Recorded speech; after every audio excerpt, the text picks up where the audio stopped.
Oh, hello mga mari, nanapin ako kutol o buhok. So, tanaw na to yung buhok ko kung sa purma ani ron. Char. Ato tik alot niya ba ito?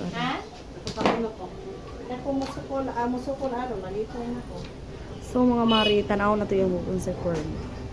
Watch later. Tanaw yung mga mari. Kasi na.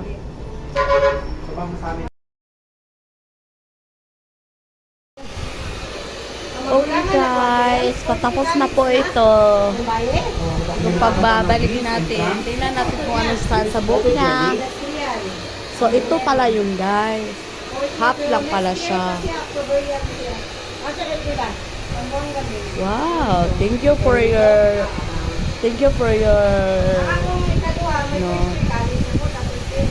operations to this parlor. Buwan lang kay no? Yup.